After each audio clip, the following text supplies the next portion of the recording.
السلام عليكم ورحمة الله. بسم الله الرحمن الرحيم.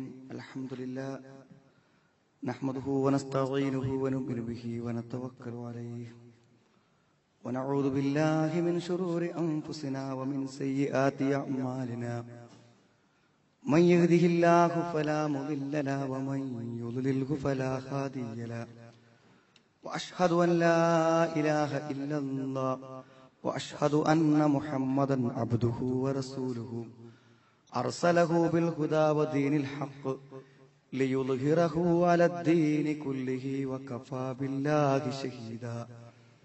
اللهم صل على محمد وعلى آل محمد كما صليت على إبراهيم وعلى آل إبراهيم وبارك على محمد وعلى آل محمد كما باركت على إبراهيم وعلى آل إبراهيم إنك حميد مجيد. أما بعد فإن خير الكلام كلام الله وخير الحديث كتاب الله وخير الهدي هدي محمد صلى الله عليه وسلم وشر الأمور محدثاتها وكل محدثة بدعة وكل بدعة ضلالة. أعوذ بالله من الشيطان الرجيم. بسم الله الرحمن الرحيم. يا أيها الذين آمنوا اتقوا الله حق تقاته ولا تموتن إلا وأنتم مسلمون. يهدي به الله من اتبع رضوانه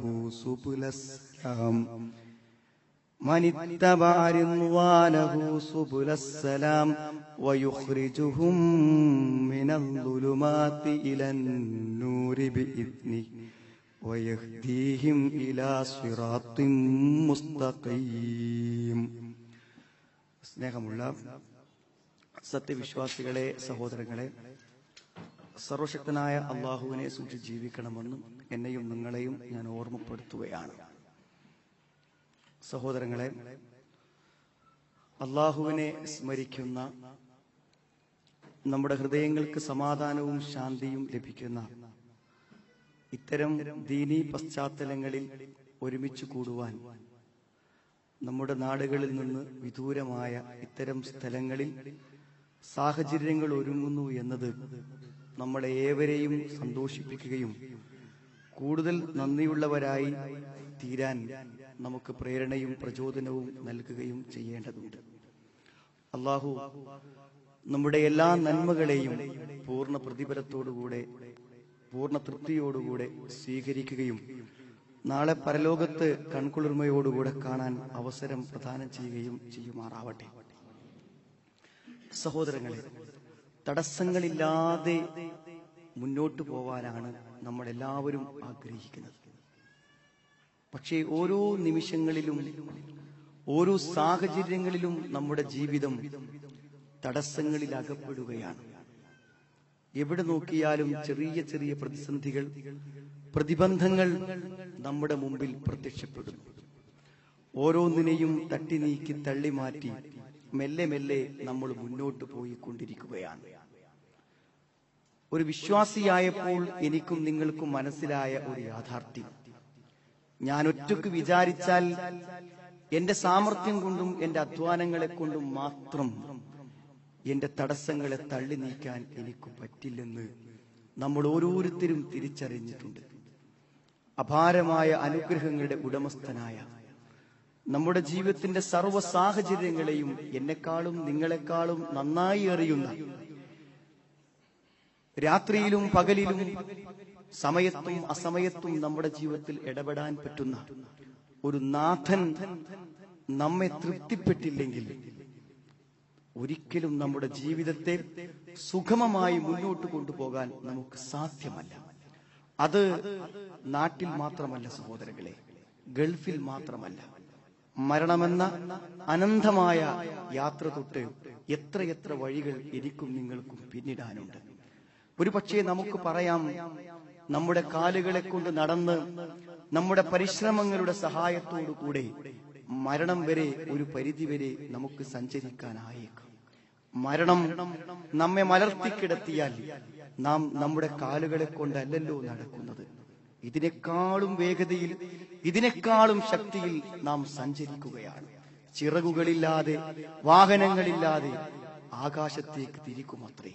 തിരിച്ചു ഭൂമിയിലേക്കും അനന്തവിശാലമായ അനുഭവങ്ങളുടെ സഞ്ചരിക്കുമ്പോൾ നമ്മുടെ കൈകൾക്ക്, നമ്മുടെ കാലുകൾക്ക്, നമ്മുടെ ബുദ്ധികൾക്ക്, സാമർഥ്യങ്ങൾക്ക്, സൗകര്യങ്ങൾക്ക് എന്തു പങ്കാണ് നിർവഹിക്കാനുള്ളത്? സഹോദരങ്ങളെ, ശാന്തമായി ഒന്നൊതുങ്ങി ഇപ്പോൾ തന്നെ കിടന്നു കൊടുക്കുക. അള്ളാഹു നമ്മെ സുഖമമായ പാതയിലൂടെ മുന്നോട്ട് കൊണ്ടുപോകും. യഹ്ദീ ബിഹില്ലാഹു മനിത്തബഅ റിദ്വാനഹു സുബുലസ്സലാം. യഹ്ദീ ബിഹില്ലാഹു മനിത്തബഅ റിദ്വാനഹു സുബുലസ്സലാം. അള്ളാഹുവിന്റെ പ്രീതിയെ തേടുന്നവരെ, അള്ളാഹുവിന്റെ തൃപ്തിയെ ആഗ്രഹിക്കുന്നവരെ ഈ വിശുദ്ധ ഖുർആനിന്റെ ആശയങ്ങളിലൂടെ വെളിച്ചം കൊണ്ടവൻ നയിക്കും. സുബ്ലസ്സലാം, സമാധാനത്തിന്റെ വഴികളിലൂടെ. വയുഖ്രിജുഹും മിനന്നുലുമാതി ഇലന്നൂർ, ഇരുട്ടുകളിൽ നിന്ന്, പ്രയാസങ്ങളിൽ നിന്ന്, പ്രതിസന്ധികളിൽ നിന്ന്, വഴികേടുകളിൽ നിന്ന് സമാധാനത്തിന്റെ, സന്തോഷത്തിന്റെ, സന്മാർഗത്തിന്റെ വഴികളിലേക്ക് അവൻ നടത്തും. ബിഇദ്നിഹി, അവന്റെ അനുവാദ പ്രകാരം. വയഹ്ദീഹിം ഇലാ സിറാത്തിൻ മുസ്തഖീം, ഏറ്റവും ചൊവ്വായ മാർഗത്തിലേക്ക് അവരെ നയിച്ചു കൊണ്ടുപോവുകയും ചെയ്യും. എന്തു വലിയ ഓഫറാണ് സഹോദരങ്ങളെ! നമുക്ക് മറന്നു കിടന്നാ മതി. ജീവിതത്തിൽ എവിടെയാണോ അള്ളാഹുവിന്റെ തൃപ്തിക്ക് വിരുദ്ധമായ ഒരു രംഗം, അതിനെ നമ്മൾ കൈവടിഞ്ഞാൽ അവൻ നമ്മെ ഏറ്റെടുക്കും. നാം മലർന്നു കിടന്ന് നമുക്ക് പോകാം. മരണത്തിൽ മാത്രമല്ല, ജീവിതത്തിൽ അഖിലം.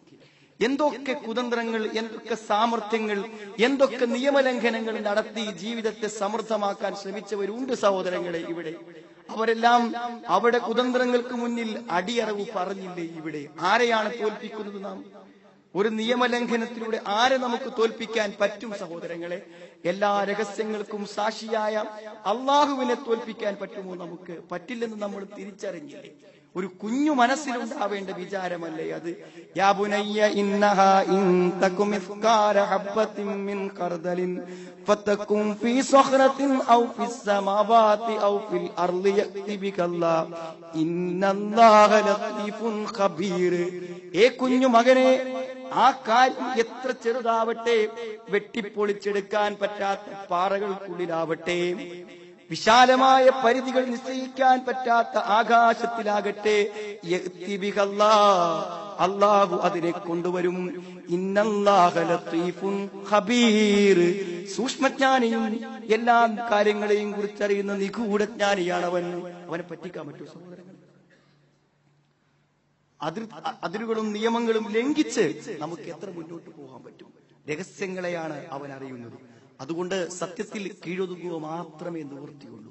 ഒരു കാര്യം നമ്മൾ തിരിച്ചറിയണം, അവിഹിതമായത് അനുഭവിക്കുന്നവർക്ക് വിഹിതമായത് നഷ്ടപ്പെടും സഹോദരങ്ങളെ.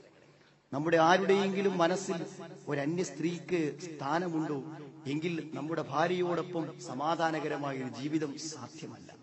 നമ്മുടെ ഭാര്യയുടെ മനസ്സിൽ ഒരന്യൊരാളുണ്ടോ, നമ്മൾ അറിയാതെ അവൾക്ക് നമ്മോടൊപ്പം ശാന്തമായൊരു ജീവിതം സാധ്യമല്ല. എന്തേ സംഭവിച്ചു?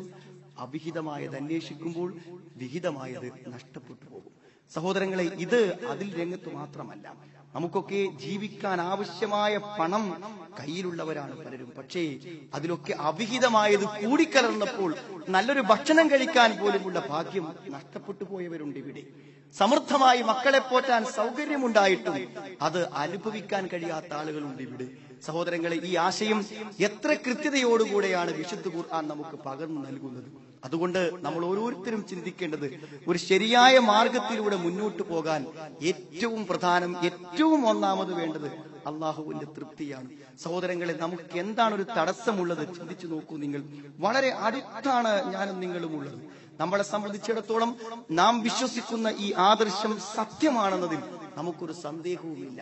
നിങ്ങൾക്കറിയാമല്ലോ, മുജാഹിദ് പ്രസ്ഥാനത്തിൽ വിശാലമായി ലക്ഷക്കണക്കിന് ആളുകളുണ്ട്. പക്ഷെ ഒരാൾ പോലും മനസ്സറിഞ്ഞ് മറ്റൊരു പ്രസ്ഥാനത്തിലേക്ക് മാറിയത് എനിക്കും നിങ്ങൾക്കും ഓർമ്മയില്ല. എന്നാൽ ആയിരക്കണക്കിന് ആളുകൾ മറ്റു പ്രസ്ഥാനങ്ങളെ കൂടൊഴിച്ച് തിരിച്ചു വരുന്നത് എന്തുകൊണ്ടാണ്? ബോധ്യപ്പെടാവുന്ന ഒരു സത്യമാണിത്. ഇത് വെറുതെ പറഞ്ഞതല്ല സഹോദരങ്ങളെ, നമ്മുടെ ബുദ്ധി കൊണ്ട് മെനഞ്ഞെടുത്തതല്ല. ശക്തമായ പ്രമാണത്തിന്റെ അടിസ്ഥാനത്തിലേ നമ്മളിത് പറഞ്ഞിട്ടുള്ളൂ. ആരോടും നമുക്ക് പറയാം, ഇസ്ലാം ലോകത്ത് വന്നപ്പോൾ അതിനെ പ്രായോഗികമായി കാണിച്ചു കൊടുക്കാൻ സ്വഹാബത്തുണ്ടായിരുന്നു. നബി സ്വല്ലല്ലാഹു അലൈഹി വസല്ലം ഇറങ്ങിയ എല്ലാ വഹയുകളും ഒരു ജനതയിലൂടെ ഇവിടെ കൃത്യമായി സാക്ഷികളായി കാണിച്ചു കൊടുക്കുകയായിരുന്നു ഇവിടെ. അതുകൊണ്ട് എന്ത് ചോദ്യം ചോദിച്ചാലും നമുക്ക് അങ്ങോട്ടേക്ക് വിരൽ ചൂണ്ടാം. ഇസ്ലാം ജനിച്ചു വീണ ഒരു കലർപ്പുമില്ലാത്ത, വ്യാജം അല്പം പോലും കൂടിക്കരാത്ത ആ സ്വഹാബത്തിലേക്ക് നോക്കൂ. അവരിൽ ആരാണ് മരിച്ച വീട്ടിൽ ഓതാനിരുന്നത്? മറുപടിയില്ലല്ലോ സഹോദരങ്ങളെ അതിന്. അവരാരാണ് തെരുവിൽ ജാഥ നടത്തിയത്? മറുപടിയില്ലല്ലോ സഹോദരങ്ങളെ അതിന്. എല്ലാ ചോദ്യങ്ങൾക്കും ഹൈറുന്നാസായ ഉത്തമ ജനതയായ അള്ളാഹു തൃപ്തിപ്പെട്ട ആ സ്വഹാബത്തിന്റെ മാർഗത്തെ പിൻപറ്റി തൗഹീദും ആ ഇത്തിബാവും സ്വീകരിച്ചവരാണ് സഹോദരങ്ങളെ. ഈ സദസ്സിൽ പല ആളുകളും ചെറിയ ചെറിയ വ്യത്യാസങ്ങൾ വരുത്തിയാൽ സുഗമമായ ഒരു ജീവിത യാത്ര എനിക്കും നിങ്ങൾക്കും സാധ്യമാകുമെന്ന് ഉറപ്പാണ്. ആ സൂക്ഷ്മതയിലേക്ക്, ആ കൃത്യതയിലേക്ക് സഹോദരങ്ങളെ നമ്മൾ തിരിച്ചു വരണം. എന്താണ് പരിഹാരം? വിശുദ്ധ ഖുർആൻ. സഹോദരങ്ങളെ, ഖുർആൻ ശരിക്കും ഉൾക്കൊണ്ട് അത് നാം സ്വീകരിക്കുമ്പോൾ അതിന്റെ വ്യത്യാസം ജീവിതത്തിൽ പ്രതിഫലിക്കും. സുഗമമായ ഒരു പാത നമുക്ക് കാണിച്ചു തരുന്ന കൃത്യമായ വെളിച്ചമാണ് വിശുദ്ധ ഖുർആൻ. ആ ഖുർആനിന്റെ ഛായയിൽ നമ്മുടെ ജീവിതത്തെ മുന്നോട്ട് കൊണ്ടുപോകാൻ ശ്രമിക്കുമ്പോൾ നമുക്കത് സാധ്യമാകും. എവിടെ നിന്ന് തുടങ്ങണം സഹോദരങ്ങളെ? ബോധ്യപ്പെടുക എന്നുള്ളതാണ് ഏറ്റവും പ്രധാനപ്പെട്ട വിഷയം. നിങ്ങൾ ചിന്തിച്ചു നോക്കൂ, നിങ്ങൾ ഖുർആൻ നമുക്ക് കാണിച്ചു തരുന്നത് എന്താണ്? ഖുർആനിന്റെ വാചകങ്ങളെ, വാക്കുകളെ ഒരു ലെൻസായി നമ്മൾ പരിഗണിച്ചാൽ, അതിലൂടെ അങ്ങ് മനസ്സ് തുറന്നണം നോക്കിയാൽ കാണില്ലേ സഹോദരങ്ങളെ സ്വർഗം? കാണില്ലേ സഹോദരങ്ങളെ നരകം? മരണത്തിനപ്പുറത്തെ മുഴുവൻ അവസ്ഥകളും ജീവൻ നിറഞ്ഞതായി കാണാൻ നമുക്ക് പറ്റും. പക്ഷേ ആ ബോധ്യപ്പെടൽ നമുക്ക് വേണം. നിങ്ങൾ ചിന്തിച്ചു നോക്കൂ, നിങ്ങൾ മരണം ഒരു മനുഷ്യൻ ഒന്നിനെയും അവസാനിപ്പിക്കുകയല്ല. ഒരു പക്ഷേ സാധാരണ നമ്മൾ പറയാറുള്ളത് പോലെ കണ്ണുകൾ അടഞ്ഞു കിടക്കുന്നുണ്ടാകാം. അതുകൊണ്ട് നമുക്ക് പറയാം, അദ്ദേഹത്തെ കാണാൻ ഒരുമിച്ച് കൂടിയവരെ ആ മരിച്ചു കിടക്കുന്ന വ്യക്തി കാണുന്നില്ല. പക്ഷെ അയാളുടെ കണ്ണുകൾ കാണുന്നില്ലെന്ന് നമുക്ക് പറയാൻ പറ്റുമോ സഹോദരങ്ങളെ? ഇതുവരെ മരിച്ച് ജനിച്ച് ഈ കാലം വരെ കാണാത്ത കാഴ്ചകൾ അയാൾ ഇപ്പോൾ കാണുന്നു എന്ന് നമുക്ക് പറയാം. ഒരു പക്ഷേ അവിടെ കത്തിച്ചു വെച്ച ചന്ദനത്തിരിയുടെ സുഗന്ധം അയാൾക്ക് ലഭിക്കുന്നില്ലെന്ന് തീർത്ത് നമുക്ക് പറയാനാകും. പക്ഷേ സ്വർഗത്തിന്റെ വസ്ത്രങ്ങളുമായി വരുന്ന മലക്കുകളുടെ കയ്യിലുള്ള വസ്ത്രത്തിന്റെ സുഗന്ധം അയാൾ അനുഭവിക്കുന്നില്ലേ സഹോദരങ്ങളെ? അനുഭവിക്കുന്നില്ലേ? സത്യത്തിൽ അങ്ങനത്തെ എല്ലാം അറിയുന്ന ഒരു ലോകത്തേക്ക്, ഒരു ജീവിതത്തിലേക്കാണ് യഥാർത്ഥത്തിൽ എനിക്കും നിങ്ങൾക്കും യാത്ര പോകാനുള്ളത്. ആ ബോധ്യതയാണ് സഹോദരങ്ങളെ നമ്മളെ മാറ്റി നിർത്തുന്നത്. ഒരു പക്ഷേ തെറ്റു ചെയ്യാൻ എന്തു തടസ്സങ്ങളുണ്ടെങ്കിലും ഏറ്റവും വലിയ തടസ്സം എന്താ അറിയുന്നത്? നമ്മുടെ മുഴുവൻ കാര്യങ്ങളും റെക്കോർഡ് ചെയ്യപ്പെടുന്ന ഒരു രേഖ. കുല്ലു സഗീരിൻ വകബീരിൻ മുസ്തതർ. എത്ര ചെറുതാണെങ്കിലും എത്ര വലുതാണെങ്കിലും രേഖപ്പെടുത്തും. പരലോകത്തെ കുറിച്ചുള്ള ആയത്തുകൾ എങ്ങനെ ഓതി വെക്കും നിങ്ങൾ? രഹസ്യമാണ് സഹോദരങ്ങളെ വിചാരണക്കെടുക്കുന്നത്. എന്തായിരിക്കും അവസ്ഥ? രഹസ്യം. റൂമിൽ ഒറ്റയ്ക്കിരുന്നപ്പോഴുള്ള കാര്യം, സുഹൃത്തുക്കളോടൊപ്പം ഇരുന്നപ്പോഴല്ല സഹോദരങ്ങളെ.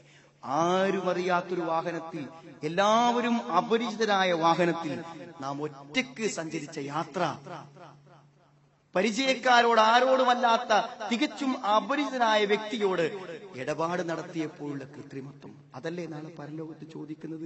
യൗമ തുബ്ലസ് സറായിർ. എല്ലാ രഹസ്യങ്ങളും പരിശോധിക്കപ്പെടും. ഫയൗമ ഇദിൻ വഖഅത്തിൽ വാഖിഅ വൻശഖത്തിസ് സമാഉ ഫഹിയ യൗമ ഇദിൻ വാഖിയ വൽ മലകു അലാ അർജാഇഹാ വയഹ്മിലു അർശ റബ്ബിക ഫൗഖഹും യൗമ ഇദിൻ തമാനിയ യൗമ ഇദിൻ തുഅറദൂന ലാ തഖ്ഫാ മിൻകും ഖാഫിയ. ചെല്ലണ്ടേ സഹോദരങ്ങളെ? ഞാനും നിങ്ങളും ഓരോരുത്തരും ആ രംഗൊന്ന് ശരിക്കും അറബി മനസ്സിലാകുന്ന ആൾക്കാർ ഇപ്പൊ ആ സൂറത്ത് ഇങ്ങനെ ആയത്തിങ്ങനെ ഓതി എന്തേക്കറിയേണ്ട അവസ്ഥ. ആ ഭീകരമായ പരലോകത്തിന്റെ അന്ത്യത്തെക്കുറിച്ചും പറഞ്ഞ അള്ളാഹുവിന്റെ സിംഹാസനത്തെ മലക്കുകൾ വഹിച്ചു കൊണ്ടുവന്ന് വിചാരണയുടെ കളമൊരുങ്ങിയിരിക്കുകയാണ്.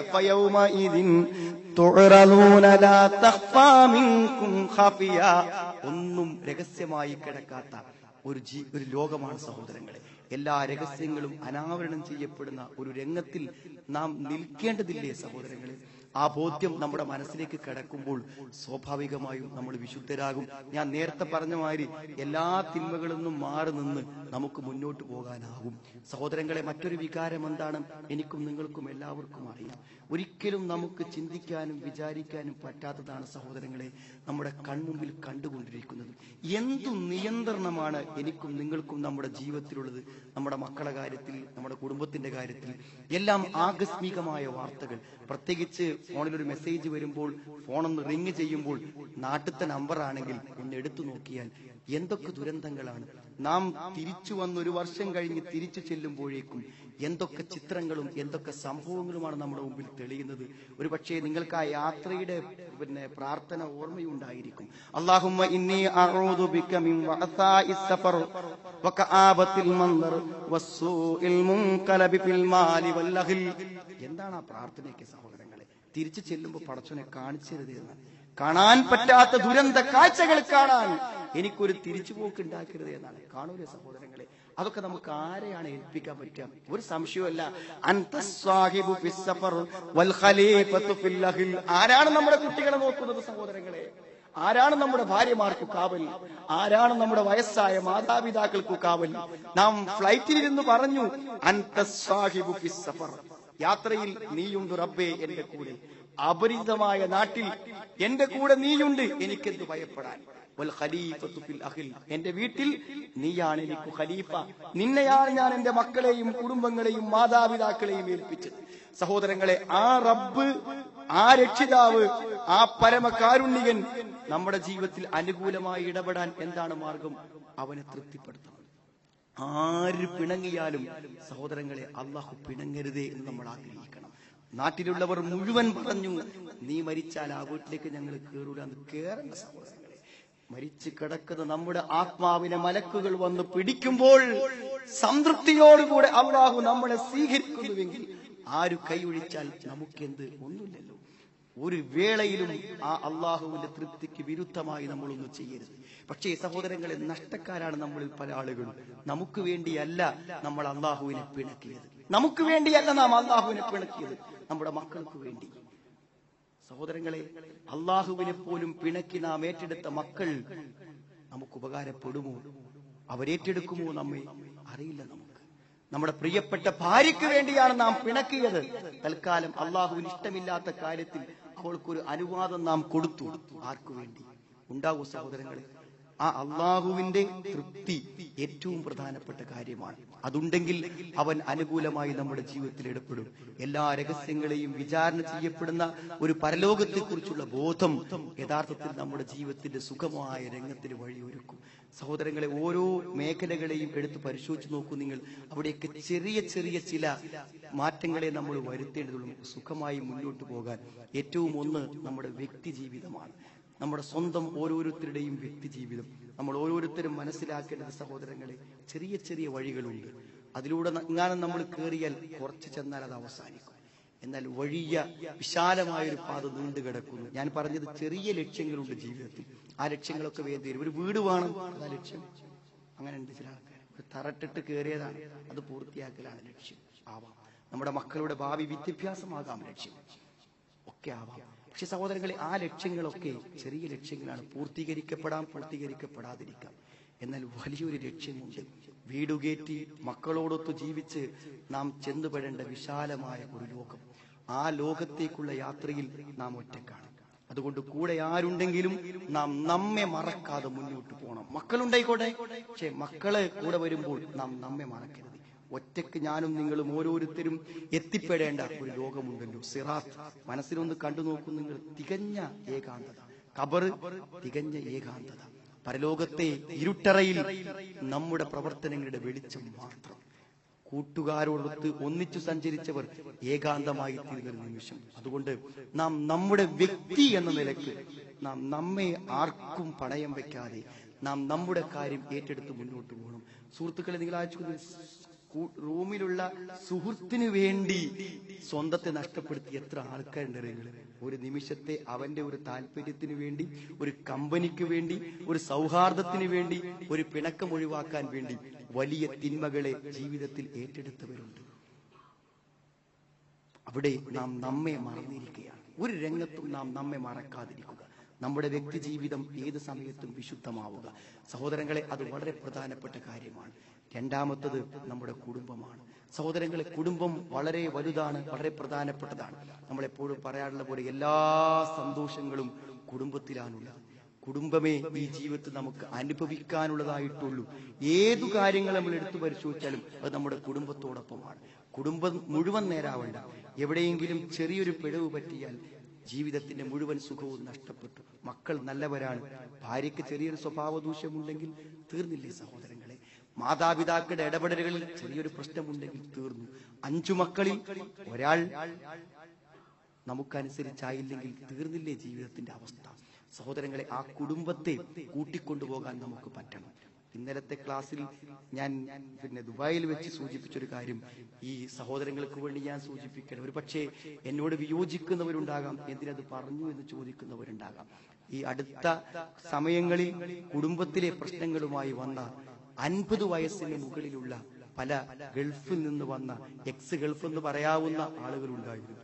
അവരൊക്കെ അനുഭവിക്കുന്ന ഒരു ദുരന്തം എനിക്ക് നിങ്ങളോട് പറയാതിരിക്കാൻ പറ്റില്ല. കുടുംബത്തെ കുറിച്ച് പറയുമ്പോൾ ഒരു 10-20 വയസ്സാവുമ്പോൾ ഇവിടെ വന്ന് ഒരു 50 കൊല്ലം കഴിഞ്ഞിട്ട് 50 വയസ്സാവുമ്പോൾ ഒരു 30 കൊല്ലം കഴിഞ്ഞ് തിരിച്ചു പോകാൻ 5 ആളിപ്പം എന്റെ മനസ്സിലുണ്ട്. എന്താ നിങ്ങള് തിരിച്ച് നാട്ടിലെത്തുമ്പോ ഉള്ളൊരു ചെറിയ പ്രശ്നം എന്താ വെച്ചാൽ, നമ്മൾ അവിടുന്ന് പോന്നപ്പോ പിന്നെ വീട്ടിൽ നമ്മൾക്കുള്ള ഒരു പോസ്റ്റ് അവിടെ ഫില്ല് ചെയ്യപ്പെട്ടിരിക്കുകയാണ്. മനസ്സിലാവുണ്ടോ നമുക്ക്? വാപ്പ എന്ന നിലക്ക്, കുടുംബനാഥൻ എന്ന നിലക്ക് നാം നൽകേണ്ട ഉത്തരവാദിത്തങ്ങൾ നമ്മളില്ലാതെ അവിടെ നിർവഹിച്ചു പോകുന്നു. നാം അവർക്ക് നൽകിയത് പണമാണ്, എല്ലാം കൈകാര്യം ചെയ്യാനുള്ള പണം. അത് കൈകാര്യം ചെയ്തത് നമ്മളല്ല. അപ്പൊ 30 കൊല്ലം കുടുംബനാഥനില്ലാതെ വീട് നടന്നു. 30 കൊല്ലം കഴിഞ്ഞ് എക്സിറ്റ് അടിച്ച് വാപ്പ വീട്ടിലെത്തിയപ്പോൾ ഇനി വാപ്പാൻ എന്ത് ചെയ്യുമെന്നാണ് ഭാര്യ മക്കളും ആലോചിക്കണം. കാരണം വാപ്പക്കുള്ളൊരു പോസ്റ്റ് അവിടെ നഷ്ടപ്പെട്ടതാണ്. എല്ലാ വീട്ടിലുമല്ല ഞാൻ പറഞ്ഞത്, പക്ഷെ ചില കുടുംബങ്ങളിൽ അങ്ങനെയുണ്ട്. അവരിപ്പോ എന്താ ചെയ്തു തരുന്നത്? വീട്ടിൽ നിന്ന് പിണങ്ങി നിലവിലുള്ള വീട് അവർക്ക് കൊടുത്ത് പുതിയ വിവാഹം കഴിച്ച് പുതിയ ജീവിതം ആരംഭിക്കുകയാണ്. ഇത് 1, 2, 3, 4 ആളുകളല്ല. സഹോദരങ്ങളെ, മറക്കരുത്, നമുക്കൊരു പോസ്റ്റ് ഉണ്ട്. ഇവിടുത്തെ പോസ്റ്റിൽ നമ്മൾ പോയാൽ ആള് വരി നിൽക്കുന്നുണ്ട്, ബയോഡാറ്റയും കൊണ്ട് ആളുകൾ കയറിയിറങ്ങുകയാണ്. പക്ഷേ നമ്മുടെ വീട്ടിൽ ഒഴിച്ചിട്ട പോസ്റ്റിൽ ആളില്ല സഹോദരങ്ങളെ. വല്ലദീനഹും ലിഅമാനാതിഹിം വഅഹദിഹിം റാഊൻ വല്ലദീനഹും ബിശഹാദാതിഹിം ഖായിമൂൻ വല്ലദീനഹും ലിഅമാനാതിഹിം വഅഹദിഹിം റാഊൻ. ഉത്തരവാദിത്തങ്ങൾ നിർവഹിക്കണം, അത് ബാധ്യതയാണ് സഹോദരങ്ങളെ. ഞാൻ ഇവിടെ ജീവിക്കുന്നവരെ മാനസികമായി പ്രയാസപ്പെടുത്താനല്ല. നിങ്ങൾക്കൊരു ലക്ഷ്യം വേണം. എന്താണ് ലക്ഷ്യം സഹോദരങ്ങളെ? ഒരു വീട് കഴിഞ്ഞാൽ സ്ഥിരവരുമാനത്തിന് ഒരു റബ്ബർ എസ്റ്റേറ്റ് ആണ് അടുത്തത്. കുട്ടിയുടെ ഭാവി എന്താ ഉണ്ടാവുക അറിയുന്നത്? 70ാമത്തെ വയസ്സിൽ സൗദിയിൽ നിന്ന് ഒരു ആള് വീട്ടിലേക്ക് വിളിച്ച് ചോദിക്കണം. അപ്പോ ഇളയ മകൾ പറഞ്ഞു, എല്ലാരും എഞ്ചിനീയർ ആക്കാനുള്ള പൈസ വാപ്പ ഗൾഫിൽ നിന്ന് കൊടുത്തില്ലേ, എന്റെ കോഴ്സും കൂടി പൂർത്തിയാക്കുന്നവരെ അവിടെ നിൽക്കുന്നു. മകൾ പറഞ്ഞു എന്ന് അയാൾ പറയുന്നു. ശരി, അതും കൂടിയാണ് പൂർത്തിയായിക്കോട്ടെ എന്ന് ഭാര്യയും പറഞ്ഞു. സഹോദരങ്ങൾ, അയാൾ പറഞ്ഞു എനിക്ക് നിൽക്കാൻ പ്രയാസമില്ല, ഞാനിപ്പോ അങ്ങനെ ആയിത്തീർന്നു. പക്ഷേ അവരങ്ങനെ പറഞ്ഞല്ലോ എന്നാലോചിക്കുമ്പോൾ എനിക്കൊരു വല്ലാത്ത വേദന. ഞാൻ എല്ലാരെ കുറിച്ചല്ല പറഞ്ഞു സഹോദരങ്ങളെ. കുടുംബത്തോട് നമുക്കൊരു കടമുണ്ട്, അത് മറന്നുകൊണ്ട് നമ്മൾ ജീവിക്കരുത്. അതൊരു ബാധ്യതയാണ്, ഉത്തരവാദിത്തമാണ്, വലിയ കാര്യമാണ്. ഞാൻ പറഞ്ഞത് ഒരു അത്യാവശ്യ ജീവിതത്തിന്റെ കാര്യങ്ങൾ നിർവഹിക്കാൻ നമുക്ക് പറ്റുമെങ്കിൽ നമ്മുടെ പ്രകൃതിക്കനുസരിച്ച് ജീവിതത്തിൽ ആസ്വദിക്കാവുന്ന ആ ബന്ധങ്ങളെയും കുടുംബങ്ങളെയും നല്ലോണം അനുഭവിച്ച് സഹോദരങ്ങളെ ജീവിച്ചുകൂടെ നമുക്ക്? അതല്ലേ ജീവിതത്തിന്റെ സന്തോഷം? നാം ചോദിക്കുന്നത് അതല്ലേ? നാം പണമാണോ അള്ളാഹുവോട് ചോദിച്ചത്? അല്ലല്ലോ സഹോദരങ്ങളെ. നല്ലൊരു വാഹനമാണോ ചോദിച്ചത്? അല്ല. ഞാൻ എൻ്റെ ഒരു സുഹൃത്ത് ഇന്നലെ ഈ പ്രസംഗം കേട്ടിട്ട് എന്നോട് പ്രതികരിച്ചു. ഇന്ന് ഫോണിൽ വിളിച്ചിട്ട് പറഞ്ഞു, നിങ്ങൾ ആ പറഞ്ഞതിനോട് എനിക്ക് വിയോജിപ്പുണ്ട്. എന്താ, നാട്ടിൽ ചെന്നാൽ അവിടുത്തെ അവസ്ഥ ജീവിക്കാം, പക്ഷെ ആളുകളെ നമ്മൾ തിരിഞ്ഞു നോക്കൂലാന്ന്. ആളുകൾ തിരിഞ്ഞു നോക്കണോ സഹോദരങ്ങളെ? നമ്മുടെ കാറും നമ്മുടെ വീടും ആളുകൾ നോക്കണോ? അതോ ശാന്തമായി നമ്മുടെ മക്കളോടൊപ്പം കുടുംബങ്ങളോടൊപ്പം സമാധാനത്തോടെ സാഹചര്യങ്ങളിൽ ജീവിക്കണോ? നമ്മൾ ഓരോരുത്തരും ആലോചിക്കണം. പണമല്ല ചോദിച്ചത്. വല്ലദീന യഖൂലൂന റബ്ബനാ ഹബ് ലനാ മിൻ അസ്വാജിനാ വദുർരിയാതിനാ ഖുർറത അഅ്യുൻ വജഅൽനാ ലിൽമുത്തഖീന ഇമാമ. കൺകുളിർമ തരാൻ. സന്തോഷമല്ല സഹോദരങ്ങളെ, അത് കണ്ടിട്ടിങ്ങനെ ആനന്ദിക്കാൻ, നാം ചെയ്ത നമ്മുടെ അധ്വാന ഫലങ്ങളെ കണ്ടാസ്വദിക്കാനും ആനന്ദിക്കുവാനുമുള്ള ഭാഗ്യം, അതാണ് പ്രധാനം. അതുകൊണ്ട് സഹോദരങ്ങളെ, കുടുംബത്തെ മറന്ന് യാത്ര ചെയ്യരുത്, സ്വന്തം വ്യക്തിത്വത്തെ മറന്ന് യാത്ര ചെയ്യരുത് നമ്മൾ ആരും. സഹോദരങ്ങളെ, അതുപോലെ നമുക്ക് മറക്കാൻ പറ്റാത്ത ഒന്നാണ് നമ്മുടെ ഈ ദീനീ കാര്യങ്ങൾ. ഇന്ന് ഇവിടെ വരുമ്പോൾ വളരെ വലിയ സന്തോഷമുണ്ട്. ആളുകൾ പഠിക്കുകയാണ്. ഒരു പക്ഷേ നമുക്ക് തന്നെ അത്ഭുതം. നമ്മളൊക്കെ സംസാരിക്കുമ്പോൾ നമ്മുടെ കേൾവിക്കാരിൽ ഖുർആന്റെ പകുതി കാണാതെ പഠിച്ചവരുണ്ട്, 3/4 ഭാഗം കാണാതെ പഠിച്ചവരുണ്ട്, ഗൾഫിൽ വന്ന് മുഴുവനും ഹിഫ്ളാക്കിയവരുണ്ട്. പഠനങ്ങളും വിശാലമായ സഹോദരങ്ങളെ, ഒരു കാര്യം നമ്മൾ അറിയാം, പഠിക്കുകയും മനസ്സിലാക്കുകയും അറിയുകയും ചെയ്യുമ്പോഴാണ് ആത്മവിശ്വാസത്തോടെ ധൈര്യത്തോടുകൂടെ നമുക്ക് മുന്നോട്ട് പോകാൻ പറ്റുള്ളൂ. അതുകൊണ്ട് ദീനി വിജ്ഞാനങ്ങൾ പഠിക്കുക. ഖുർആൻ 3 നിലക്ക് നിങ്ങൾ പഠിക്കണം, 4 നിലക്ക് നിങ്ങൾ പഠിക്കണം എന്നെനിക്ക് ഉറപ്പെടുത്തണം. ഖുർആനാണ് ഏറ്റവും വലിയ ധൈര്യം. ഞാൻ പറഞ്ഞു, എവിടെ പോയാലും ഖുർആനുമായുള്ള ഒരു ബന്ധമുണ്ടോ നമുക്കൊന്നും ഭയപ്പെടാനില്ല. കാരണം ഖുർആനുമായി നമ്മളിങ്ങനെ തൊടുമ്പോൾ ഒരു കണക്ഷൻ കിട്ടും, വേറെയുള്ളത് പോലെയല്ല. ഖുർആന്റെ നമ്മൾ തൊടുമ്പോൾ തുറഫുബിയതില്ല, അതിന്റെ ഒരു അറ്റം ആരെ കയ്യിലാണ്? അള്ളാന്റെ കയ്യിലാണ്. അതൊരു പഠനത്തിന്റെ അനുഭവം മാത്രമല്ല, ഒരു വലിയ കണക്ഷൻ കിട്ടും നമുക്ക്. സഹോദരങ്ങളെ, ജീവിതത്തിൽ വലിയ ഒരു അവസ്ഥ സൃഷ്ടിക്കാൻ വിശുദ്ധ ഖുർആനിന് പറ്റും. ഉദാഹരണം ഞാൻ പറയാറുണ്ട്. കുട്ടികളേറ്റൊക്കെ കാഴ്ച ബംഗ്ലാവ് കാണാൻ വേണ്ടി പോയാൽ അഴികൾക്കിടയിലൂടെയുള്ള ഇതുവരെ ജീവിതത്തിൽ കാണാത്ത മൃഗങ്ങളെ കാണിച്ചു കൊടുക്കുമ്പോൾ ആ കുട്ടികളുടെ കണ്ണുകളിൽ എത്രമാത്രം ആശ്ചര്യവും കൗതുകവും ഉണ്ടോ, അതിന്റെ 10 മടങ്ങ് കൗതുകത്തോടെയാണ് ലേണിംഗ് സ്കൂളിന്റെ ബോർഡിൽ ഖുർആൻ എഴുതിയാൽ ആൾക്കാർ അത് നമുക്ക് നോക്കണം. അതിന്റെ വരികൾ പറഞ്ഞ് ഖുർആനിന്റെ ആശയങ്ങളിലേക്ക് എത്തുമ്പോൾ സഹോദരങ്ങളെ, ആ കൗതുകം അത്ര ശക്തമാണ്. ഞാൻ പറഞ്ഞത് മനസ്സ് തട്ടി പഠിക്കണം, ഒരു കേൾവിയല്ല സഹോദരങ്ങളെ, ഒരു ആസ്വാദനമല്ല, ശരിക്കും ഹൃദയത്തിൽ മനസ്സിലാകുന്ന രൂപത്തിൽ ഖുർആനെ നമ്മൾ പഠിക്കണം. അത് ജീവിതത്തിന്റെ ഏറ്റവും വലിയ സമ്പാദ്യമാണ്. ഒന്ന്, അർത്ഥങ്ങളും ആശയങ്ങളും പഠിക്കുക. സമാധാനം കിട്ടും, സന്തോഷം കിട്ടും. ഏതുപോലെ വെച്ചാൽ സാധാരണ ഉദാഹരണം പറയാനുള്ളത് തന്നെയാണ്, എന്ത്, കാൽമൊരു മുറിയാണ്. ആ മുറിവുമായി ഡോക്ടറെ കാണാൻ വേണ്ടി ചെന്നാൽ ഡോക്ടർ പറയും, ഒന്നും കൂടെ മരുന്ന് കഴിക്കും, 1 ആഴ്ച 2 ആഴ്ച 3 ആഴ്ച. 3-ാമത്തെ ആഴ്ച ഡോക്ടർ പറഞ്ഞു, എന്ത്, ഒന്ന് ഷുഗർ നോക്കണം, ഹൈ ഷുഗർ. അതാണ് കാരണം. അയാൾ മുറിവ് മറന്നു. കാരണം മരണം വരെ ഗുളിക കഴിക്കേണ്ട ഒരു രോഗമുണ്ട് എനിക്ക്, കാലൊരു മുറിവ് മാത്രമല്ല. സഹോദരങ്ങളെ, ശരിക്കും ഇപ്പൊ വീട്ടിലൊക്കെ ഉള്ള മാപ്പാക്കും ഉമ്മാക്കും ഭാര്യക്കും കുട്ടികൾക്കൊക്കെ ശരിക്കുണ്ടല്ലോ, മരണത്തിനപ്പുറത്തുള്ള ദുരന്തങ്ങളും നരകവും സ്വർഗമൊക്കെ കണ്ടാൽ പിന്നെ ഇവിടുത്തെ വലിയ ആവശ്യങ്ങളൊന്നും ഉണ്ടാവില്ല. ഫോണിൽ എന്താ കൊണ്ടുവരേണ്ടത് വെച്ചാൽ ഒന്നും കൊണ്ടുവരാതെ പറയുള്ളൂ. കാരണം ജീവിതത്തിൽ അവരുടെ എല്ലാ ആഗ്രഹങ്ങളും ലക്ഷ്യങ്ങളും അങ്ങോട്ടേക്ക് നീളും. മറ്റെന്താ, നമ്മൾ കൊണ്ടുപോയി കൊടുക്കുമ്പോൾ അതിന്റെ അടുത്ത ഇന്ന് വാങ്ങിയ മൊബൈലിന്റെ അടുത്ത നമ്പറാണ് നമ്മളോട് ചോദിക്കുന്നത്, അതേ ചോദിക്കുള്ളൂ. സഹോദരങ്ങളെ, ആ ഖുർആനിന്റെ ആശയങ്ങളിൽ ഉൾക്കൊള്ളാനും മനസ്സിലാക്കാനും ബോധ്യപ്പെടാനുമുള്ള അവസരങ്ങൾ സൃഷ്ടിക്കുക ഏറ്റവും പ്രധാനം. രണ്ടാമത്തത്, ഒരു കേൾക്കുക, ഖുർആൻ കേൾക്കണം. ഇന്ന് ഞാൻ വന്ന് ചോദിച്ചു നോക്കുമ്പോൾ പല ആളുകളുടെയും പ്രശ്നം മ്യൂസിക്കാണ്. മ്യൂസിക്കിൽ അങ്ങ് വ്യാപൃതരായിരിക്കുകയാണ് പലപ്പോഴും നമ്മുടെ കുട്ടികളൊക്കെ. എടുത്തു മാറ്റാൻ പറ്റില്ല. പക്ഷേ വായിക്കുമ്പോൾ മ്യൂസിക് വെക്കുന്നവന് ഏത് വായനയ്ക്ക് മ്യൂസിക് വേണം. കമ്പ്യൂട്ടർ നോക്കുമ്പോൾ മ്യൂസിക് വെക്കുന്നവന് കമ്പ്യൂട്ടർ ഓപ്പൺ ചെയ്യണമെങ്കിൽ മ്യൂസിക് വേണം. വീട് വൃത്തിയാക്കാൻ നമ്മുടെ ഭാര്യമാർക്ക് മ്യൂസിക് വേണമെങ്കിൽ എപ്പോഴും മ്യൂസിക് ഉണ്ടെങ്കിലേ വീട് വൃത്തിയാക്കാൻ പറ്റൂ. ഡ്രൈവ് ചെയ്യുമ്പോൾ മ്യൂസിക് വേണ്ടവർക്ക് ഡ്രൈവ് ചെയ്യാൻ ഒരുങ്ങുമ്പോഴേക്കും മ്യൂസിക് ഓണാക്കിയിരിക്കണം. അഡിക്ഷൻ, മദ്യപാനിക്ക് പോലും മദ്യപാനത്തിൽ രക്ഷപ്പെടാൻ കഴിഞ്ഞാലും മ്യൂസിക് ഉള്ളവന് രക്ഷപ്പെടാൻ പറ്റാത്ത അഡിക്ഷനാണ് വരുന്നത്. സഹോദരങ്ങൾ, അത് മെല്ലെ വലിച്ചിട്ടിട്ട് എത്ര മനോഹരമായ പാരായണങ്ങൾ. സഹോദരങ്ങളെ, അള്ളാഹു നമുക്ക് തന്ന ഭാഗ്യമാണ്. സുന്ദരമായ ഈണങ്ങളിൽ വിശുദ്ധ ഖുർആന്റെ പാരായണം കേട്ട മടുത്തിട്ട് ആരെങ്കിലും ഖുർആൻ ഓഫാക്കിയിട്ടുണ്ട് സഹോദരങ്ങളെ? ഒരിക്കലും മടുക്കൂല.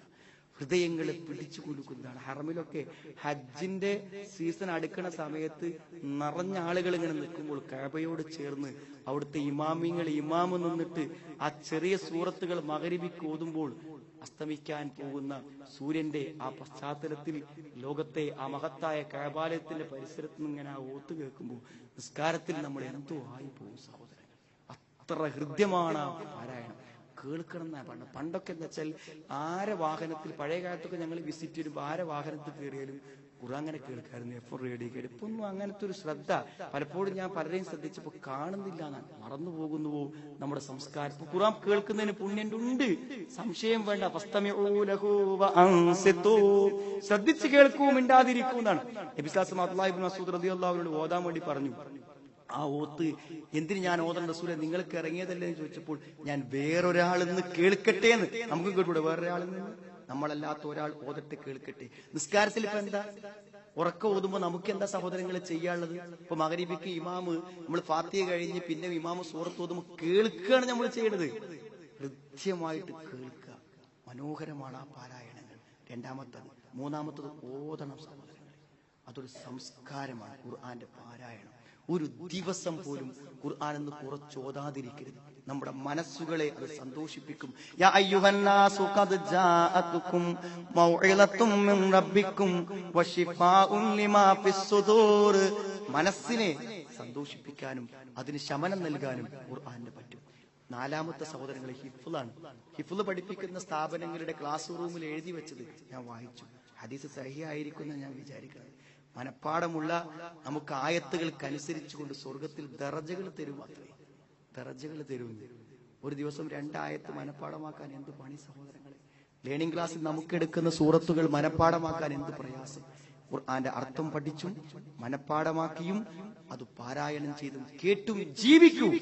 അള്ളാഹു നമുക്ക് തന്ന ഏറ്റവും വലിയ അനുഗ്രഹമാണ് സഹോദരങ്ങളെ. അത് മറന്നുപോകാതെ നമ്മൾ സ്വീകരിക്കേണ്ട ഏറ്റവും പ്രധാനപ്പെട്ട ഒരു കാര്യമാണത്.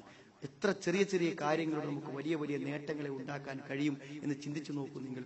അതിലുപരി സഹോദരങ്ങളെ, നമുക്ക് നിർവഹിക്കേണ്ട വലിയൊരു ധർമ്മമുണ്ട് നമ്മുടെ വ്യക്തിയോട്, നമ്മുടെ കുടുംബത്തോട്.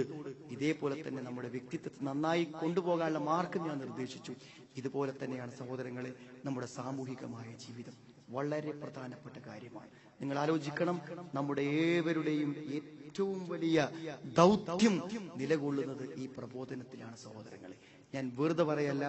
ഇവിടെ വന്നപ്പോഴുള്ള ഏറ്റവും വികാര നിർഭരമായ സന്ദർഭങ്ങൾ ഏതെന്ന് ചോദിച്ചാൽ പലപ്പോഴും ഈ ദീനിന്റെ രംഗത്ത് പരസ്പരം പരിചയപ്പെട്ട സഹോദരങ്ങൾ വന്ന് പരിചയം പുതുക്കുമ്പോൾ അനുഭവിക്കുന്ന മാനസിക വികാരം മറ്റെവിടെ നിന്നും നമുക്ക് ലഭ്യമല്ല.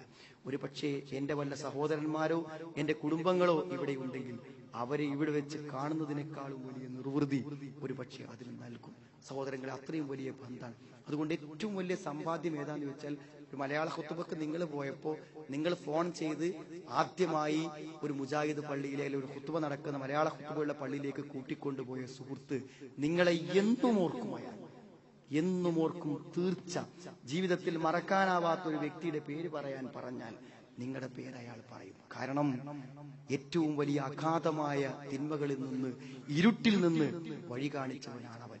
എത്ര പെട്ടെന്ന് പറ്റും. നാട്ടിൽ ചെറിയ ഉദാഹരണം ഞങ്ങൾ പറയാറുണ്ട്. ദുഹർ നമസ്കരിക്കാൻ വേണ്ടി പള്ളിയിലേക്ക് പോകണം. 1 മണിക്കാ ജമാഅത്ത്. 12:30 മണിക്ക് ഇറങ്ങി. 12:30 മണിക്ക് ഇറങ്ങിയിട്ട് അങ്ങനെ പോവുകയാണ്. പോണ സമയത്ത് അയൽപക്കത്തെ വീട്ടിൽ കയറി. എപ്പോഴും ബാങ്ക് കൊടുക്കുമ്പോൾ നിസ്കരിക്കാൻ പോകാതെ വീട്ടിലിരിക്കുന്ന സുഹൃത്തിനോട് കയറിയിട്ട് കുറച്ച് സമയം സുഖാന്വേഷണങ്ങളൊക്കെ നടത്തിയിട്ട് പറഞ്ഞു, നമ്മൾ പള്ളിക്ക് ഒന്നിച്ചാൽ പോയാലോ, ജമാഅത്തിന് സമയമായി എന്ന്. അയാൾ വന്നു. അതിന്റെ ചില ഗൗരവങ്ങൾ ബോധ്യപ്പെട്ടു. ജീവിതകാലം മുഴുവൻ അയാൾ പള്ളിയിൽ ജമാഅത്ത് നമസ്കരിക്കുന്നവനായി. നമ്മളെ കൂലി എത്രയും അറിയും. അയാൾക്ക് ജമാഅത്ത് നമസ്കരിച്ചാൽ എത്ര കൂലി ലഭിക്കുമോ അത്ര നമുക്ക് ലഭിക്കും. സഹോദരങ്ങളെ, ചെറുതാണോ അത്? ഇവിടെ നിന്ന് തൗഹീദിന്റെ വെളിച്ചം നിങ്ങളെ കൊണ്ട് ഒരാൾക്ക് കിട്ടിയിട്ടുണ്ടെങ്കിൽ അയാൾ ചെയ്യുന്ന മുഴുവൻ നന്മകളിൽ നിന്നും നമുക്കൊരു പങ്ക്. ഒരു പക്ഷെ ഒന്നും നാട്ടിൽ തിരിച്ചുകൊണ്ടാകാനില്ലെങ്കിലും ഇതൊരു വലിയ സമ്പാദ്യമായിരിക്കും. ആ ദഅവത്തിന്റെ ഓർമ്മ ശരിക്കും നമ്മുടെ മനസ്സുകളിൽ നമുക്ക് നിലനിൽക്കേണ്ടതുണ്ട് എന്നാണ് സഹോദരങ്ങളെ എനിക്ക് നിങ്ങളോട് പറയാനുള്ളത്.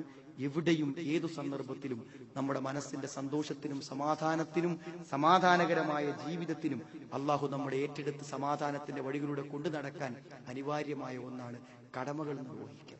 എപ്പോഴും പറയാറുണ്ട്, തെറ്റായ കാര്യങ്ങൾ ചെയ്യുന്നവരൊരു മനസ്സമാധാനം കിട്ടൂല. അതെല്ലാ സന്ദർഭത്തിലും പറയാറുള്ള ഒരാശയാണ്. അതിലുപരി കടമകൾ നിർവഹിക്കാത്ത ആളുകൾക്ക്, സ്വന്തം ബാധ്യതകളെയും കടമകളെയും നിർവഹിക്കാത്തവർക്ക് മനസ്സമാധാനം കിട്ടൂല. والذين هم لأماناتهم وعهدهم راعون والذين هم بشهاداتهم قائمون أولئك في والذين هم على صلاتهم يحافظون أولئك في جنات مكرمون. മനസ്സമാധാനത്തിലുള്ള മാർഗം അള്ളാഹു പറഞ്ഞപ്പോൾ കടമകളും ബാധ്യതകളും നിർവഹിക്കാന്നില്ല. കഴിഞ്ഞ കാല ജീവിതത്തിൽ എന്തൊക്കെ നമ്മൾക്ക് വീഴ്ചകൾ വന്നിട്ടുണ്ടോ അതൊക്കെ പരിഹരിച്ച് നമ്മൾ ബാധ്യതകൾ നിർവഹിച്ചുകൊണ്ട് മുന്നോട്ട് പോകണം. സഹോദരങ്ങളെ, അങ്ങനെ പറയുന്നുവെങ്കിൽ ഞാൻ തുടക്കത്തിൽ പറഞ്ഞ പോലെ നമ്മളെ പടച്ചോൻ ഏറ്റെടുത്തോളും. അസ്ഹാബുൽ കഹ്ഫ് സൂറത്തുൽ കഹ്ഫിൽ പറയുന്ന ഒരു ആയത്ത് നമുക്ക് എല്ലാവർക്കും വലിയ ആശ്വാസം തരും. തന്റെ ഭാവിയിൽ മക്കൾ എന്താകും എന്ന് വിചാരിച്ച ആൾക്കാർ ഇൻഷുറൻസ് ഒക്കെ എടുത്ത് ഒക്കെ സുരക്ഷിതമാക്കാൻ ശ്രമിക്കേണ്ട ഒന്നും ആവശ്യമില്ല. വിശുദ്ധ ഖുർആൻ വളരെ വ്യക്തമായ ഒരു ഓഫർ നമുക്ക് തരും. നിങ്ങൾക്ക് ഓർമ്മ ഉണ്ടാവും, മൂസാ നബി അലൈഹി ഇസ്ലാം ഖിളിർ നബിയും പോകുന്ന സമയത്ത് കണ്ടൊരു സംഭവം നിങ്ങൾക്ക് അറിയാം. പൊളിഞ്ഞു കിടക്കുന്ന ഒരു മതില് നേരാക്കി കൊടുക്കുകയാണ്. ഉടനെ മൂസാ നബി അലൈഹി ഇസ്ലാം ചോദിക്കാൻ പാടില്ല, ചോദിച്ചു. എന്താണ്? ഭക്ഷണം ചോദിച്ചിട്ട് ഭക്ഷണം തരാത്ത ആളുകളുടെ മതിൽ എന്തിനാണ് നന്നാക്കി കൊടുക്കുന്നത് എന്നാണ്. അതിന് പറഞ്ഞ മറുപടി നോക്കൂ നിങ്ങൾ. അമ്മൽ ജിദാറു فكان لغلامين يتيمين في المدينة وكان تحته كنز لهما وكان أبوهما صالحا وأما الجدار. പടച്ചു ഏറ്റെടുക്കുന്ന സഹോദരങ്ങൾ ഇവിടെ മാത്രമല്ല, മരിച്ചു കഴിഞ്ഞാൽ പോലും നമ്മളെ കുട്ടികളെ ഉത്തരവാദിത്വം പടച്ചു ഏറ്റെടുക്കുന്നു. സ്വാലിഹായി ജീവിച്ചാൽ മതി അല്ലെ? എന്തിനാണ് ആ മതിൽ നേരായി കൊടുത്തത്? ആ മതിൽ അനാഥരായ 2 യതീം കുട്ടികളുടേതാണ്. മദീനയിലുള്ള വക്കാനത്തഹ്തഹു കൻസുൻ ലഹുമാ. ആ മതിലിനു താഴെ നിധിയുണ്ട് അവർക്ക് വേണ്ടിയുള്ള. വക്കാന അബൂഹുമാ സ്വാലിഹൻ. ഒരു വാപ്പൊരു നല്ല മനുഷ്യനായിരുന്നു. ഇപ്പൊ നല്ല മനുഷ്യനായതുകൊണ്ട് അയാൾ കുഴിച്ചിട്ട നിധി അന്യാധീനപ്പെട്ടു പോകാൻ അള്ളാഹു ഇടപെട്ടതല്ലേ? അള്ളാഹുവാണ് ഖിളിറിനെ കൊണ്ട് അത് നേരാക്കിക്കൊണ്ടത്. ആലോചിച്ച് നോക്കും നിങ്ങൾ അതിന്റെ ഒരു രംഗവും സന്ദർഭവും. സഹോദരങ്ങളെ, മരിച്ചാലും നമ്മൾ നല്ലവരാണെങ്കിൽ പടച്ചോൻ നമ്മളെ ഏറ്റെടുക്കുമെങ്കിൽ നമുക്ക് എന്തു ഭയപ്പെടാൻ? ഇവിടെ എല്ലാം ചെയ്യും. അവർക്ക് പ്രായപൂർത്തിയാകുന്നത് വരെ ആ നിധി പുറത്തുപോയി അന്യാധീനപ്പെട്ടു പോകാൻ വേണ്ടിയിട്ടാണ്. അതിന് ശേഷം പറഞ്ഞ കാര്യം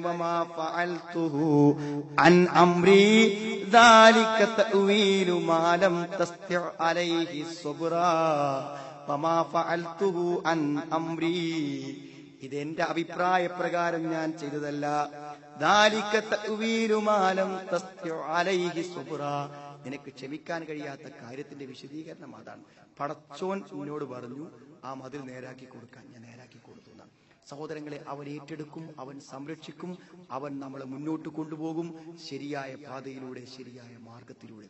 ഈ തിരിച്ചറിവ് നമുക്കുണ്ടായാൽ ഒരു അണു പോലും അള്ളാഹുവിന്റെ മാർഗനിർദ്ദേശങ്ങളിൽ നിന്ന്, അവന്റെ തൃപ്തികളിൽ നിന്ന് വ്യതിചലിക്കാതെ നമുക്ക് മുന്നോട്ട് കൊണ്ടുപോകാൻ നമുക്ക് പോകാൻ സാധിക്കും. സഹോദരങ്ങളെ, പ്രാർത്ഥിക്കാം, ഹൃദയത്തിൽ നിറഞ്ഞ് പ്രാർത്ഥിക്കാം.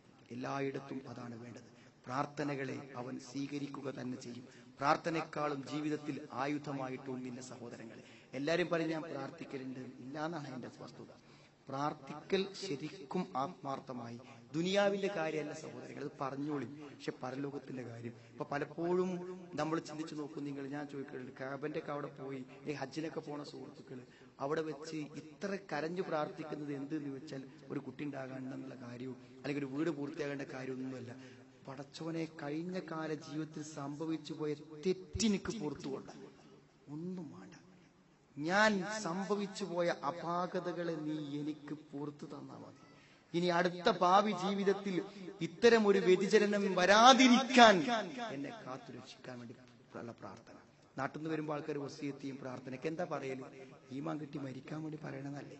ഹിദായത്ത് വ്യതിചലിക്കാതിരിക്കാൻ വേണ്ടി. അതൊക്കെ വലിയ കാര്യങ്ങളാണ് സഹോദരങ്ങളെ. ഏതു നിമിഷവും ഞാൻ എന്നും ആലോചിക്കുന്നു, ഒരു ക്യാമ്പസിൽ, ഇസ്ലാമിന്റെ ഒരു അലയൊലികളും ഇല്ലാത്ത ക്യാമ്പസിൽ എല്ലാ ആളുകളെയും പള്ളിയിൽ കൊണ്ടുപോകാനും കുട്ടികളെ നിസ്കരിപ്പിക്കാനൊക്കെ നടന്ന ഒരാളുണ്ട്.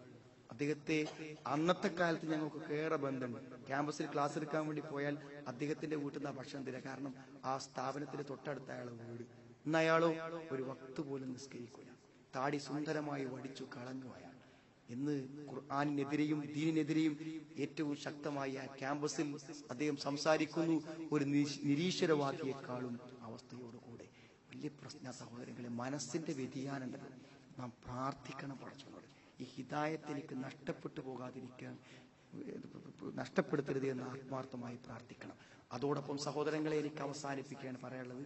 കർമ്മങ്ങളെ, മരിച്ച് നമ്മളെ മയ്യത്ത് കെട്ടിപ്പൊതിഞ്ഞു കൊണ്ടുപോകുമ്പോൾ നമ്മളൊക്കെ ചെയ്ത ദാനധർമ്മങ്ങളും നന്മകളും കെട്ടിപ്പൊതിഞ്ഞു കൊണ്ടുപോകാൻ നമുക്ക് പറ്റണം. പലർക്കും ലഭിക്കാത്ത ഭാഗ്യം അതാണ്. വെറുതെ റിയാവും കിബറും അതേപോലെ തന്നെ അമലുകളെ ബാത്തിലാക്കുന്ന കാര്യങ്ങളും കൊണ്ട് ആളുകൾക്ക് അത് നഷ്ടപ്പെട്ടു പോവുകയാണ്. കർമ്മങ്ങൾ നമ്മളോടൊപ്പം പരലോകത്തേക്ക് എത്താൻ നമ്മൾ ഓരോരുത്തരും പരിശ്രമിക്കേണ്ടതുണ്ട്. കഴിഞ്ഞ ദിവസം വിശുദ്ധ ഖുർആനുമായി ബന്ധപ്പെട്ട കാര്യങ്ങൾ ചർച്ച ചെയ്യാൻ വേണ്ടി നമ്മുടെ ഈ QHLS ക്ലാസ്സുകൾക്ക് വേണ്ട ഗൈഡ് തയ്യാറാക്കാൻ വേണ്ടി കുറച്ച് സുഹൃത്തുക്കൾ ഒരുമിച്ച് കൂടിയിരുന്ന് ഓരോ ചെറിയ ചെറിയ സൂറത്തുകളുടെ വ്യാഖ്യാനങ്ങളൊക്കെ ഇങ്ങനെ ചർച്ച ചെയ്തപ്പോൾ അതിൽ പറഞ്ഞൊരു കാര്യം ഞാൻ ഓർക്കുന്നു. അതായത് വൈലുല്ലിക്കുല്ലി ഹുമസത്തിൽ ലുമസ എന്നുള്ള സൂറത്തിന്റെ ചർച്ചയാണ്. അപ്പോ ഒരു സുഹൃത്ത് പറഞ്ഞു, ഇത് നമീമത്തിനെ കുറിച്ചും ഗൈബത്തിനെ കുറിച്ചൊക്കെയാണ് പറയുന്നത്, അവർക്കാണ് ഈ ശിക്ഷ. എന്തായാലും ആ സൂറത്ത് വായിക്കുമ്പോൾ നമുക്കറിയാം വളരെ കർശനമായി ഒരു തെറ്റുകളെ കുറിച്ച് പറയുകയും അവർക്ക് ഹൃത്തമയെന്ന നരകം, ഹൃദയത്തിലേക്ക് കാടിപ്പടരുന്ന നരകമുണ്ട് എന്ന് പറഞ്ഞു. അപ്പൊ അതിലൊരു സുഹൃത്ത് പറഞ്ഞു, തഫ്സീറുകൾ വെച്ച് ശരിക്ക് പഠിച്ച് പറഞ്ഞാൽ നമുക്ക് പറയാൻ പറ്റുന്നത് കുറച്ച് പണവും സൗകര്യങ്ങളും ഒക്കെ ഇങ്ങോട്ട് കൂടുമ്പോൾ എന്ത് ചെയ്യുന്നറിയും, വർത്തമാനത്തിന് ശൈലിക്കൊക്കെ ഒരു ചെറിയ വ്യത്യാസം വരും, ഒരു വ്യത്യാസം വരും സംഭവിക്കും. അത് പലപ്പോഴും പലരിൽ നിന്നും നമുക്ക് കേൾക്കാനും മനസ്സിലാക്കാനും പറ്റും. പണം ഇങ്ങനെ കിട്ടി എണ്ണി തിട്ടപ്പെടുത്തി ജീവിതം അത്യാവശ്യം സുരക്ഷിതരാണ്, ബാക്കിയുള്ളവരൊക്കെ ഒന്നിനും ഗതിയില്ലാത്തവരാണെന്ന് ഇങ്ങനെ തോന്നുമ്പോൾ സഹോദരങ്ങളെ, വർത്തമാനത്തിനൊരു മാറ്റം, വാക്കുകൾക്കൊരു മാറ്റം. നിങ്ങൾക്കറിയാം, ഞങ്ങളൊക്കെ ഇവിടെ വരാറുള്ളത് ചെറിയ നാട്ടിലുള്ള ചെറിയ ചെറിയ പദ്ധതികൾക്ക് വേണ്ടിയാണ് വരിക. ഞാൻ വിഷമായിട്ട് പറയല്ല, ഈ യാത്രക്കിടയിൽ എല്ലാവരും നമ്മളെ ഹൃദ്യമായി സ്വീകരിച്ചിട്ടുണ്ട്, ഞാൻ പ്രതീക്ഷിച്ചു. പക്ഷേ ഒരാൾ എത്രയോ ദൂരങ്ങൾ സഞ്ചരിച്ച് പ്രത്യേകിച്ച് കൃത്യമായി റൂട്ട് അറിയാത്തവരാണ് ഞങ്ങളുടെ വാഹനത്തിലെ ആൾക്കാർ. ചെന്ന് കണ്ട് ഇറങ്ങുന്ന സമയത്ത് അദ്ദേഹം പറഞ്ഞൊരു വാക്ക്, മനസ്സിൽ കുറെ വേദനകളുണ്ടല്ലോ, നമ്മളെ കുട്ടികളെ വേറെ വീട്ടിൽ കൊണ്ടുപോയി വെക്കേഷൻ എല്ലാ പരിപാടികളും കട്ട് ചെയ്ത് എല്ലാം ഒഴിവാക്കിയിട്ടാണ് ഈ ചൂടിലൂടെയുള്ള ഈ യാത്ര. കമ്മീഷൻ ഇല്ലാന്ന് എല്ലാവർക്കും അറിയാലോ, നമ്മുടെ ആൾക്കാർ അത് വാങ്ങലില്ല. ചെന്ന് വാഹനം ഇറങ്ങി എന്നും കാണാൻ ആഗ്രഹിക്കുന്ന ഒരു പരിചയത്തിന് വേണ്ടി കൈ കൊടുത്തപ്പോൾ അദ്ദേഹം പറഞ്ഞു, 6ാമത്തെ ആളാ മൗലവിങ്ങൾ എന്നാണ് പറയുന്നത്. എനിക്കൊരു വിഷമം മനസ്സിന്റെ ഉള്ളിൽ പെട്ടെന്ന് ഓർമ്മ വന്നത് എന്താ വെച്ചാൽ, ഒരു പക്ഷേ മില്യൺ കണക്കിന് ചെലവുള്ള വലിയ ഒരു ഷോപ്പിംഗ് മാളിന്റെ ഉടമസ്ഥനായിട്ടാണ് അദ്ദേഹം പരിചയപ്പെടുത്തുന്നത്. പക്ഷേ അത്തരം ഒരാളിലത്തെ 6 ആൾ ചെന്ന് 100 ദിർഹം കൊടുത്താലും അയാൾ തുറഞ്ഞു പോകില്ലല്ലോ. 6 ആളെ സന്തോഷത്തോടെ മടക്കി അയച്ചാൽ പോകട്ടെ, എന്തോ ആവട്ടെ. ഞാൻ അദ്ദേഹത്തിന്റെ ആ വാക്ക് പറയുമ്പോൾ ആ വാക്ക് എവിടെ നിന്ന് വരുന്നു സഹോദരങ്ങളെ, നിങ്ങൾക്ക് അറിയുമ്പോൾ എവിടെ നിന്ന് വരുന്നു? ഞാൻ നേരത്തെ പറഞ്ഞില്ലേ കുറച്ചൊക്കെ അവനാന്റെ കയ്യിലുണ്ടാകുമ്പോൾ നമ്മുടെ വാക്കുകളും വർത്തമാനങ്ങളും നാവുകളും പിഴച്ചു പോകും. സൂക്ഷിക്കണേ എന്നാണ്, സൂക്ഷിക്കണേ. എല്ലാ കാര്യത്തിലും നമ്മുടെ നന്മകൾ നഷ്ടപ്പെടാതിരിക്കാൻ, നമ്മൾ വിചാരിക്കാത്ത തിന്മകൾ നമ്മുടെ അക്കൗണ്ടിലേക്ക് വരാതിരിക്കാൻ നമ്മുടെ വാക്കുകളെയും പ്രവർത്തനങ്ങളെയും സ്വഭാവങ്ങളെയും കാത്തു സൂക്ഷിക്കണം. പലപ്പോഴും കുറെ കാലം ദഅവത്ത്, പിന്നെ അതിനെതിരെയുള്ള പ്രവർത്തനങ്ങൾ, കുറെ കാലം നല്ലതായി ജീവിക്കുക, പിന്നെ അതിനെതിരെയുള്ള പ്രവർത്തനങ്ങൾ. സഹോദരങ്ങളെ, നഷ്ടപ്പെടുത്തരുത് കേട്ടോ. നമുക്കൊക്കെ കുറെ കിട്ടാണ്ട്, നമ്മുടെയൊക്കെ ക്ഷണം കൊണ്ടും പ്രവർത്തനങ്ങളെ കൊണ്ടും മൈക്കുകളെ കൊണ്ടും ഈ സത്യം സ്വീകരിച്ച നിരവധി ആളുകളുണ്ട്. ആ പ്രതിഫലങ്ങൾ നിസ്സാരമായ വാക്കുകളെ കൊണ്ട് നഷ്ടപ്പെടുത്തി കളയരുതേ. എതിർ പരിശ്രമങ്ങൾ നടത്തി സഹോദരങ്ങളെ പാഴാക്കി കളയരുതേ. പിശാച് ലക്ഷ്യം മറപ്പിക്കാൻ ശ്രമിക്കും. അതുകൊണ്ട് കെട്ടിപ്പൊതിഞ്ഞു കൊണ്ടുപോകുമ്പോൾ വെറും ഒരു ശരീരമല്ല സഹോദരങ്ങളെ, നന്മകളോടൊപ്പം ഖബറിലെത്താൻ, നന്മകളോടൊപ്പം സ്വർഗത്തിലെത്താൻ പരിശ്രമിക്കണം, പ്രാർത്ഥിക്കണം എന്ന് ഓർമ്മപ്പെടുത്തണം. എല്ലാ രംഗത്തും ഇസ്ലാമിന്റെ മൂല്യങ്ങൾ സ്വീകരിച്ച് സ്വതന്ത്രമായി കടന്ന് അള്ളാഹു നമ്മളെ ഇഹലോക ജീവിതത്തിലൂടെ, വാർദ്ധക്യത്തിലൂടെ, കുടുംബത്തിലൂടെ നയിച്ചു കൊണ്ടുപോയി ഖബറിലും പരലോകത്തിലും സിറാത്തിലും ഏറ്റെടുത്ത് സ്വർഗത്തിലെത്തിക്കാൻ എന്തേ വേണ്ടു? വ്യാകുലതയോ ആശങ്കയോ ഒന്നും വേണ്ട. നന്മകൾ ചെയ്ത് മലർന്ന് കടന്നാൽ മതി. يهدي به الله من اتبع رضوانه سبل السلام ويخرجهم من الظلمات إلى النور بإذنه ويهديهم إلى صراط مستقيم يهدي به الله من اتبع رضوانه سبل السلام. അല്ലാഹുവിന്റെ പ്രീതി തേടുന്നവരെ അതുമൂലം അല്ലാഹു ശരിയായ സമാധാനത്തിന്റെ മാർഗത്തിലേക്ക് നയിക്കും. വയുഖ്രിജുഹും മിനൽ-ളുലുമാത്തി ഇലൻ-നൂർ, ഇരുട്ടിൽ നിന്നും വെളിച്ചത്തിലേക്ക് നയിക്കും. ബിഇദ്നിഹി, അവന്റെ അനുവാദപ്രകാരം. വയഹ്ദീഹിം ഇലാ സിറാത്തിൻ മുസ്തഖീം, ശരിയായ മാർഗത്തിലേക്ക് കൊണ്ടെത്തിക്കുകയും ചെയ്യും. അപ്പോ നമ്മൾ എന്തേ ചെയ്യേണ്ടതുള്ളൂ? അല്ലാഹുവിന്റെ തൃപ്തിക്ക് വേണ്ടി ജീവിക്കുക, അള്ളാഹുവിന്റെ തൃപ്തിക്ക് വേണ്ടി ജീവിക്കുകയും അതിന് വരുന്ന എല്ലാ തടസ്സങ്ങളെയും തട്ടിമാറ്റുകയും വിശാലമായ സ്വർഗമെന്ന ലക്ഷ്യത്തിലേക്ക് സഞ്ചരിക്കുകയും ചെയ്യുക. നമ്മളോടൊപ്പമുള്ളവരെയും കൂടെയുള്ളവരെയും ബാധ്യതകളും കടമകളും നിർവഹിച്ച് മുന്നോട്ട് പോവുക. അങ്ങനെ അള്ളാഹുവിന് ഇഷ്ടപ്പെട്ട ദാസന്മാരിൽ ഉൾപ്പെട്ടുകൊണ്ട് മരിക്കാൻ അള്ളാഹു നമ്മെ എല്ലാവരെയും അനുഗ്രഹിക്കുമാറാവട്ടെ. നമ്മളൊന്ന് വന്നുപോയ തെറ്റുകളെ അവൻ നമുക്ക് പുറത്തു മാപ്പാക്കി തരുമാറാവട്ടെ. എല്ലാവിധ പരീക്ഷണങ്ങളും പ്രതിസന്ധികളും നാഥ ഞങ്ങളെ നീ കാത്തുരക്ഷിക്കണമേ തമ്പുരാനെ. ഞങ്ങൾ ഇതുവരെ ചെയ്ത മുഴുവൻ നന്മകളെയും പൂർണ്ണ പ്രതിഫലത്തോടെ നാളെ പരലോകത്ത് കാണിച്ചു തരണമേ നാഥ. ഞങ്ങളുടെ അധ്വാന